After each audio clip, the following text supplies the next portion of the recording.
नमस्कार दोस्तों, स्वागत है आपके अपने YouTube चैनल आइडियल अड्डा में। दोस्तों, आज के इस वीडियो में हम लेकर के आए हैं एजुटेरिया करंट अफेयर्स की प्रैक्टिस सेट नंबर 4 और इससे संबंधित जितने भी महत्वपूर्ण प्रश्न हैं सारे प्रश्नों का हम लोग लाइन बाय लाइन डिस्कशन करेंगे। ये प्रश्न आपको BPSC TRE 4, BPSC prelims, SSC GD, SSC CGL, CHSL, MTS, railway, NTPC, Bihar police, Bihar दरोगा सभी एग्जामों के लिए बेहद ही महत्वपूर्ण है। आइए इस प्रश्न का स्टार्ट करते हैं। आज का पहला प्रश्न है, अत्याधुनिक हाइपरसोनिक मिसाइल ध्वनि निम्न में से किस संगठन द्वारा विकसित किया गया है? अत्याधुनिक जो है हाइपरसोनिक मिसाइल है, इसका ध्वनि किस संगठन द्वारा जो है किया गया है? तो ये किया गया आपको रक्षा अनुसंधान एवं विकास संगठन द्वारा। रक्षा अनुसंधान एवं विकास संगठन के द्वारा इसको जो है लॉन्च किया गया है।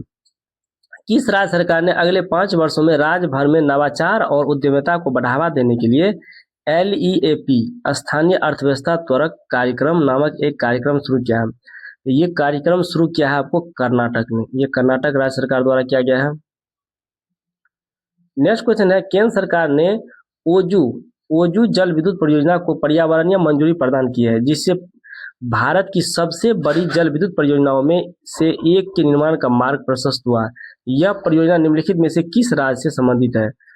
ओजू जल विद्युत परियोजना जो है किस राज्य से संबंधित है? तो ये संबंधित है अरुणाचल प्रदेश से।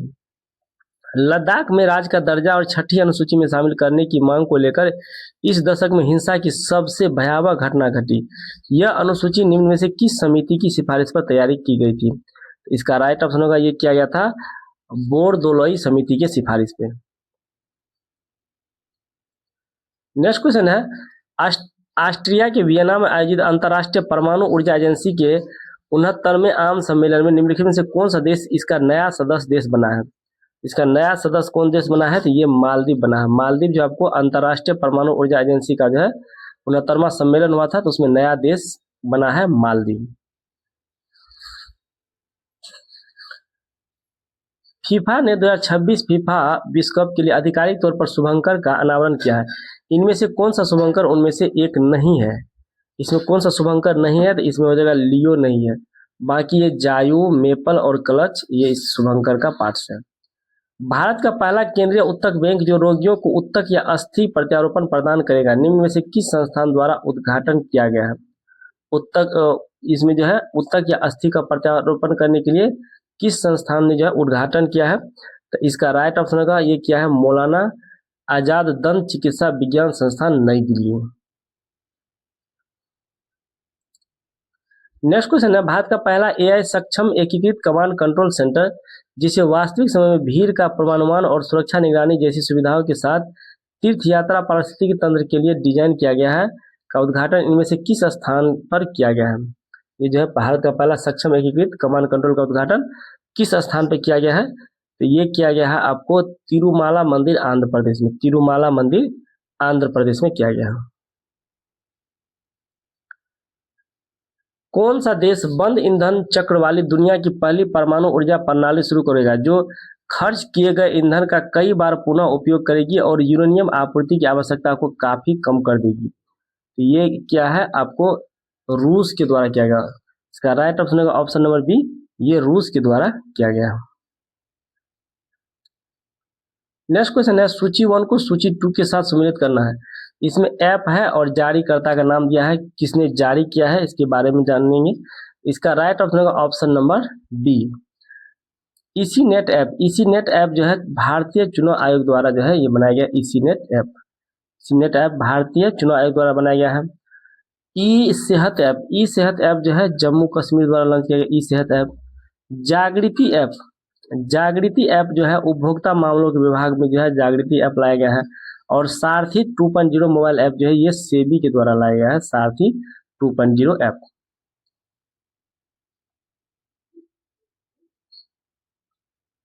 नेक्स्ट क्वेश्चन है, निम्नलिखित में से किस राज्य केंद्र शासित प्रदेश की सरकार ने युद्ध क्षेत्र पर्यटन के अंतर्गत घरेलू पर्यटकों के लिए डोकला और चोकला दर्रा को खोलने का घोषणा किया? डोकला और चोकला दर्रा को खोलने का घोषणा किया। तो इसका राइट ऑप्शन, डोकला और चोकला दर्रा कहाँ पे है? ये सिक्किम में, सिक्किम सरकार द्वारा किया गया। बिहार में नवनामित रामसर स्थल गोकुल जलाशय निम्नलिखित में से किस जिले में है? गोकुल जलाशय ये रामसर स्थल के नया नामित स्थल है।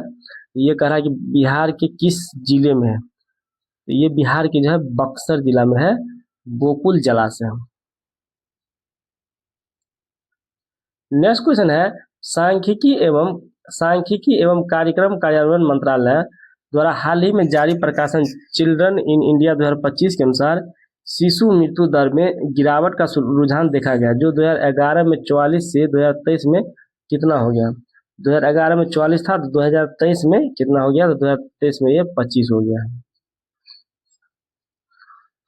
नेक्स्ट क्वेश्चन है भारत मौसम विज्ञान विभाग दिल्ली में SODAR SODAR sound detection and ranging प्रणाली सुविधा का उद्घाटन किया गया है। सोडार प्रणाली का डिजाइन और विकास निम्न में से किस संस्थान द्वारा किया गया। ये किया गया है आपको ऑप्शन नंबर डी CSIR उन्नत सामग्री और प्रक्रिया अनुसंधान संस्थान एम्प्री भोपाल के द्वारा। नेक्स्ट क्वेश्चन है अंतर्राष्ट्रीय प्रकृति संरक्षण संघ ने पाक खाड़ी में स्थित भारत के पहले डुगोंग संरक्षण रिजर्व को समुद्री जैव विविधता संरक्षण के लिए वैश्विक मॉडल के रूप में मान्यता देने के लिए एक प्रस्ताव पारित किया है। यह रिजर्व किस राज्य द्वारा स्थापित किया गया था। इसका राइट ऑप्शन होगा ये तमिलनाडु द्वारा किया गया था। नेक्स्ट क्वेश्चन आपको एशिया कप 2025 के बारे में सत्य कथन का चयन करना है। एशिया कप से संबंधित इसमें कथन दिया गया है, इसमें कौन सा कथन सत्य है। तो इसका राइट ऑप्शन होगा ऑप्शन नंबर डी 1, 2, 3 और 4। चारों क्या है, इसमें सत्य है। फाइनल मुकाबला संयुक्त अरब अमीरात के दुबई इंटरनेशनल स्टेडियम में आयोजित किया गया था, ये भी सत्य है। प्लेयर ऑफ द मैच के खिलाफ खिताब जिसमें तिलक वर्मा को मिला था, ये भी सही है। फाइनल मुकाबला में भारत ने पाकिस्तान को 5 विकेट से हरा करके ट्रॉफी अपने नाम किया है, ये भी सही है। और भारत ने अब तक कुल जो है 9 एशिया कप अपने नाम किया। इसमें चारों ऑप्शन क्या है, सही है। इसमें चारों ऑप्शन सही है, तो इसका सही ऑप्शन होगा option number D.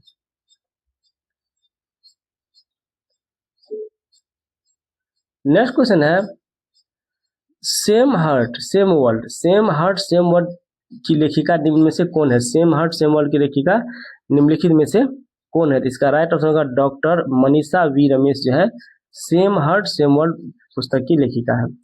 IIT Bombay अपने महत्वाकांक्षी डैश के साथ भारत को अंतरिक्ष की दौड़ में आगे बढ़ाने के लिए तैयारी कर रहा है, जिसका उद्देश्य दुनिया के कुछ सबसे उन्नत अंतरिक्ष दूरबीनों से सुसज्जित 2 उपग्रहों को प्रक्षेपित करना है।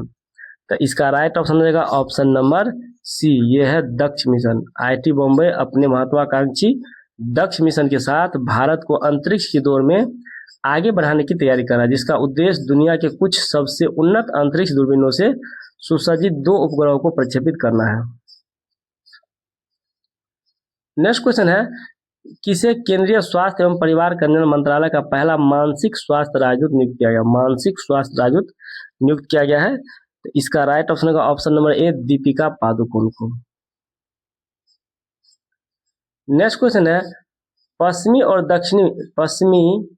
और दक्षिण पश्चिमी कमांडो ने स्वदेशी ड्रोनों की क्षमता और प्रतिस्पर्धी इलेक्ट्रॉनिक युद्ध वातावरण में उनके उपयोग का प्रशिक्षण करने के लिए संयुक्त रूप से एक अभ्यास किया। इस अभ्यास का नाम क्या है। तो इस अभ्यास का नाम है अभ्यास वायु समन्वय। ऑप्शन नंबर सी अभ्यास वायु समन्वय। निम्नलिखित में से किसे 3 वर्ष की अवधि के लिए भारतीय रिजर्व बैंक का डिप्टी गवर्नर नियुक्त किया गया है। तो इसका राइट ऑप्शन होगा option number B Shrish Chandra Murmu को भारतीय रिजर्व बैंक का डिप्टी गवर्नर नियुक्त किया गया है। नेक्स्ट क्वेश्चन है निम्नलिखित में से किस राज्य केंद्र शासित प्रदेश सरकार ने बढ़ते वायु प्रदूषण से निपटने के लिए आपातकालीन उपाय के रूप में क्लाउड सीडिंग परीक्षण कृत्रिम वर्षा करने हेतु भारतीय प्रौद्योगिकी संस्थान IIT कानपुर के साथ एक समझौता ज्ञापन पर हस्ताक्षर किया है। तो यह हस्ताक्षर क्या है, इसका राइट ऑप्शन होगा ऑप्शन नंबर सी, ये दिल्ली के द्वारा किया गया है। नेक्स्ट क्वेश्चन है निम्नलिखित में से किस राज्य सरकार ने जूट और नए युग के प्राकृतिक रेशे की खेती को बढ़ावा देने के लिए राष्ट्रीय जूट बोर्ड, भारतीय जूट निगम लिमिटेड और ICAR केंद्रीय जूट एवं संबंध रेशा अनुसंधान संस्थान ICRCRIJF के साथ एक समझौता ज्ञापन पर हस्ताक्षर किया है। तो इसका राइट ऑप्शन होगा ऑप्शन नंबर बी, ये नागालैंड के द्वारा किया गया है। ये नागालैंड के द्वारा किया गया है। नेक्स्ट क्वेश्चन है केंद्रीय बजट 2025-26 के अनुसार वित्त वर्ष 2025-26 के लिए सकल घरेलू उत्पाद के लिए डैश राजकोषीय घाटे को लक्षित करेगा जो वित्तीय चालू वर्ष के लिए संशोधित 4.8% से कम है। तो इसका राइट ऑप्शन होगा ऑप्शन नंबर बी, ये होगा 4.4%। चीन के गुइझोंग में दुनिया के सबसे ऊंचे पुल हुआजियांग ग्रैंड कैनियन ब्रिज के यातायात के लिए खोल दिया गया है। यह ब्रिज निम्नलिखित में से किस नदी पर बना है? इसमें नदी का नाम का दिया है बेईपान नदी। बहुत अच्छा प्रश्न है। चीन के गुइझोउ में दुनिया के सबसे ऊंचे पुल हुआजियांग ग्रैंड कैनियन ब्रिज को यातायात के लिए खोल दिया गया है। यह ब्रिज किस नदी पर है? तो बेईपान नदी पर है ये। नेक्स्ट क्वेश्चन है, प्रधानमंत्री नरेंद्र मोदी ने इटली के प्रधानमंत्री जॉर्जिया मेलोनी की आत्मकथा की प्रस्तावना लिखी है।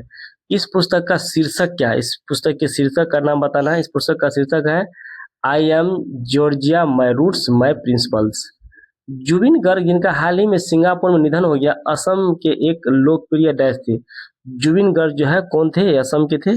जुबिन गर्ग जो है एक गायक थे जो कि असम का था ये, और इसका सिंगापुर में निधन हो गया।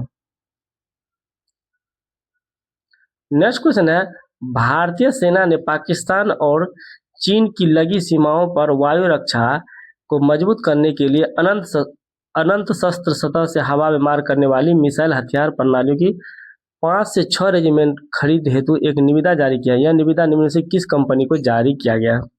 इसका राइट ऑप्शन होगा ऑप्शन नंबर डी, ये भारत इलेक्ट्रॉनिक्स लिमिटेड कंपनी को दिया गया है।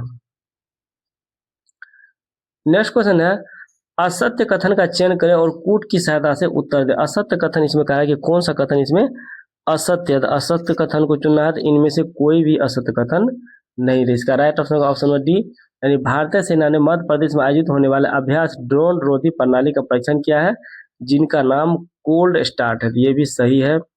कोंकण 25 अभ्यास भारत और यूके के बीच भारत के पश्चिमी तट पर किया गया, ये भी इसमें सही है। भारतीय सेना ने अरुणाचल प्रदेश में ड्रोन कवच का अभ्यास किया, ये भी क्या है? सही है। इसमें कोई भी कथन गलत नहीं है। नेक्स्ट क्वेश्चन है, छत्तीसगढ़ का निम्नलिखित में से कौन सा जिला भारत का पहला बाल विवाह मुक्त जिला बन गया? बाल विवाह मुक्त जिला बन गया जहाँ पे बाल विवाह नहीं होता है। तो इसका राइट ऑप्शन होगा ये बालोद, ऑप्शन नंबर डी, ये बालोद जिला है। टाइफून बुआलोई ने निम्नलिखित में से किस देश में जान माल का भारी नुकसान और व्यापक विनाश किया? टाइफून बुआलोई ने जो है किस देश में जो है जान माल का भारी नुकसान किया और व्यापक विनाश किया है? तो इसका राइट ऑप्शन होगा ये वियतनाम में आया था टाइफून बुआलोई। बहुत अच्छा प्रश्न है। टाइफून बुआलोई, टाइफून से, चक्रवात से ऐसे प्रश्न यहाँ से पूछा जाता है। निम्नलिखित में से किसे के बिरला फाउंडेशन द्वारा प्रतिष्ठित सरस्वती सम्मान 2024 34वां से सम्मानित किया गया है? के बिरला फाउंडेशन द्वारा प्रतिष्ठित सरस्वती सम्मान 2024 दिया जाता है। इसका 34वां अवार्ड जो है किसे दिया गया है? तो इसका राइट ऑप्शन का ऑप्शन नंबर डी, ये दिया गया है महामहोपाध्याय भद्रेश दास स्वामी को। महामहोपाध्याय भद्रेश दास स्वामी को दिया गया। नेक्स्ट क्वेश्चन है, MEM ह्यूरून इंडिया रिच लिस्ट 2025 के अनुसार निम्न में से किसने भारत के सबसे अमीर व्यक्ति के रूप में सूची में शीर्ष स्थान प्राप्त किया है? इसका राइट ऑप्शन होगा ऑप्शन नंबर सी, ये मुकेश अंबानी है। निम्नलिखित में से किस राज्य ने पारंपरिक स्टाम्प पेपर बॉन्ड के स्थान पर आयात और निर्यात व्यवसायों के लिए इलेक्ट्रॉनिक बॉन्ड ई बॉन्ड प्रणाली शुरू किया है? तो इसका राइट ऑप्शन होगा ऑप्शन नंबर ए, ये महाराष्ट्र सरकार द्वारा किया गया है। निम्नलिखित में से किसे अंतर्राष्ट्रीय पैरालंपिक समिति के अध्यक्ष के रूप में पुनः चुना गया है? अंतर्राष्ट्रीय पैरालंपिक अध्यक्ष के रूप में किसे फिर से चुना गया दोबारा? इसका राइट ऑप्शन होगा ये एंड्रयूज पार्सन्स को चुना गया, एंड्रयूज पार्सन्स को। नेक्स्ट क्वेश्चन है, सीमा सड़क संगठन ने लद्दाख में समुद्र तल से 19,400 फीट की ऊंचाई पर दुनिया की सबसे ऊंची मोटर योग सड़क का निर्माण किया है, जिसने अपना ही पिछला विश्व रिकॉर्ड तोड़ दिया है। यह सड़क के तहत बनाई गई है, किस परियोजना के तहत बनाई गई है? तो इसका राइट ऑप्शन होगा ऑप्शन नंबर ये परियोजना हिमांग के द्वारा बनाया गया है। बहुत ही अच्छा प्रश्न ये है कि सीमा सड़क संगठन ने लद्दाख में समुद्र तल से 19,400 फीट की ऊंचाई पर दुनिया के सबसे ऊंची मोटर योग सड़क का निर्माण किया है, जिसने अपना ही पिछला विश्व रिकॉर्ड तोड़ दिया है। यह सड़क किसके तहत, किस परियोजना के तहत बनाया गया है? तो ये परियोजना हिमांक के तहत बनाया गया है। निम्नलिखित में से कौन सा 2025 फिजियोलॉजी या मेडिसिन में नोबेल पुरस्कार का प्राप्तकर्ता नहीं है? इसमें कौन सा व्यक्ति है जो नहीं है प्राप्त करता? तो इसका राइट ऑप्शन होगा बा डेनियन जो नहीं है, मेरी ई ब्रुनको है, सिमोन सकागुची भी है, फ्रेड रेम्सडेल, इस सबको जो है चिकित्सा के क्षेत्र में अवार्ड नोबेल पुरस्कार मिला है। नेक्स्ट क्वेश्चन है, पंडित छन्नूलाल मिश्र जिनका हाल ही में निधन हो गया है, निम्न में से किस क्षेत्र से जुड़े थे? छन्नूलाल मिश्र किस क्षेत्र से जुड़े हुए थे? छन्नूलाल मिश्र जो है आपको संगीत के क्षेत्र से जुड़ा हुआ था। नेक्स्ट क्वेश्चन है, royal Swedish academy of sciences ने मेटल कार्बनिक फ्रेमवर्क विकास के लिए निम्नलिखित में से किस वैज्ञानिक को रसायन विज्ञान में नोबेल पुरस्कार 2025 दिया गया है? तो इसका राइट ऑप्शन होगा ऑप्शन नंबर सी, ये दिया गया है सुसुम कितागावा को, रिचर्ड रॉबसन को और उमर एम यागी को। सुसुम कितागावा, रिचर्ड रॉबसन और उमर एम यागी को दिया गया। भारत का एकमात्र मड ज्वालामुखी 2 दशकों के बाद निम्नलिखित में से किस राज्य या केंद्र शासित प्रदेशों में फटा है? मड ज्वालामुखी किस राज्य में फटा है? तो इसका राइट ऑप्शन होगा ये अंडमान और निकोबार द्वीप समूह में। मड ज्वालामुखी कहाँ फटा 2 दशकों के बाद? तो अंडमान और निकोबार द्वीप समूह में। नेक्स्ट क्वेश्चन है, डॉक्टर खालिद अहमद अल एनानी अली एज को यूनेस्को महानिदेशक बनाया गया है। डॉक्टर खालिद अल एनानी निम्नलिखित में किस देश से संबंधित है? तो ये है आपको मिस्र की, ये मिस्र से संबंधित है। ऑप्शन नंबर सी, ये मिस्र से संबंधित है। नेक्स्ट क्वेश्चन है, केंद्र सरकार ने सेमीकंडक्टर प्रशिक्षण, डिजाइन और निर्माण के लिए आवश्यक उपकरणों और सॉफ्टवेयर से सुसज्जित NAMO नमो कंडक्टर प्रयोगशाला की स्थापना को मंजूरी दी। यह प्रयोगशाला डैश में स्थापित किया जाएगा। कहाँ पे ये स्थापित किया जाएगा? ये किया जाएगा IIT भुवनेश्वर में। नेक्स्ट क्वेश्चन है, निम्नलिखित में से किस देश ने दुनिया का पहला लाइव अंडर वाटर इंटरव्यू सफलतापूर्वक आयोजित किया है? तो ये आयोजित किया गया है ये पलाऊ के द्वारा। ऑप्शन नंबर सी, ये पलायू के द्वारा किया गया है। नेक्स्ट क्वेश्चन है, कोंडारेड्डीपल्ली जो दक्षिण भारत का पहला पूर्णतः सौर ऊर्जा संचालित गांव बना है, निम्नलिखित में से किस राज्य में स्थित है? कोंडारेड्डीपल्ली। तो कोंडारेड्डीपल्ली कहाँ स्थित है? तो ये तेलंगाना में स्थित है। वार्षिक देवरगट्टू बन्नी उत्सव के दौरान एक जानलेवा हादसा हुआ जिसमें लाठी डंडों की लड़ाई में 4 लोगों की मौत हो गई और 100 से ज्यादा श्रद्धालु घायल हो गए। यह उत्सव निम्न से किस राज्य में मनाया जाता है? देवरगट्टू बन्नी उत्सवम। बहुत अच्छा प्रश्न है ये। तो ये मनाया जाता है आपको आंध्र प्रदेश में। नेक्स्ट क्वेश्चन है, निम्नलिखित में से किस राज्य सरकार ने सरकारी और सामुदायिक भूमि पर बने घरों को नियमित करने और लंबे समय से रह रहे निवासियों को मालिकाना हक देने के लिए मेहाजे घर योजना बहुत अच्छा स्कीम है ये, मेहाजे घर योजना की शुरू किया है। तो मेहाजे घर योजना की शुरुआत जो है किसके द्वारा किया गया है? तो ये किया गया ऑप्शन नंबर बी, ये गोवा के द्वारा किया गया है। मेहाजे घर योजना ये गोवा के द्वारा किया गया। नेक्स्ट क्वेश्चन है, निम्नलिखित में से कौन सा राज्य अपने मदरसा बोर्ड को भंग करने और अल्पसंख्यक शिक्षण संस्थानों को मुख्य धारा की शिक्षा के अंतर्गत लाने वाला भारत का पहला राज्य बनने वाला है? तो इसका राइट ऑप्शन होगा ऑप्शन नंबर सी, ये उत्तराखंड बनने वाला है। ये क्या है? मदरसा बोर्ड को भंग करने और अल्पसंख्यक शिक्षण संस्थानों को मुख्य धारा से शिक्षा के अंतर्गत लाने वाला भारत का पहला राज्य बन गया है उत्तराखंड। नेक्स्ट क्वेश्चन है, निम्नलिखित में से किस देश ने टी-डोम नामक एक बहुस्तरीय वायु रक्षा कवच बनाने की योजना की है जिसे छोटी और मध्यम दूरी के रॉकेट, मिसाइलों और अन्य हवाई खतरों को रोकने के लिए डिजाइन किया गया है? तो इसका राइट ऑप्शन होगा ऑप्शन नंबर सी, ये ताइवान के द्वारा किया गया है। नेक्स्ट क्वेश्चन है, निम्नलिखित में से किसे भारतीय क्रिकेट कंट्रोल बोर्ड BCCI का 37वां अध्यक्ष चुना गया? 37वां अध्यक्ष जो है BCCI का किसे चुना गया है? तो इसका राइट ऑप्शन होगा ऑप्शन नंबर डी, मिथुन मनहास को जो है BCCI का 37वां अध्यक्ष चुना गया है। नेक्स्ट क्वेश्चन है, सूची 1 को सूची 2 से सम्मिलित करना है। महोत्सव या त्योहार 2025 का है और सूची स्थल कहाँ पे कौन सा महोत्सव या त्योहार होता है और किस स्थल पे होता है, स्थल का नाम बताना। तो इसका राइट ऑप्शन होगा ऑप्शन नंबर सी, बोनालू उत्सव कहाँ पे होता है? तो बोनालू उत्सव होता है तेलंगाना में। लेवेंडर महोत्सव कहाँ पे होता है? तो लेवेंडर महोत्सव होता है जम्मू कश्मीर में। बोनालू उत्सव तेलंगाना में और लेवेंडर महोत्सव जम्मू कश्मीर में। त्रिशूर पूरम उत्सव कहाँ पे होता है? तो ये त्रिशूर पूरम उत्सव होता है केरल में। और रम्मान उत्सव कहाँ पे होता है? तो रम्मान उत्सव होता है उत्तराखंड में। रम्मान उत्सव कहाँ पे होता है? तो रम्मान उत्सव होता है उत्तराखंड में। तो आज का वीडियो कैसा लगा, लाइक कमेंट करके बताएं। यदि आप इस चैनल पर नए हैं तो चैनल को सब्सक्राइब कर ले, वीडियो को अधिक से अधिक दोस्तों को शेयर करें। मिलेंगे नेक्स्ट वीडियो में। Thanks for watching.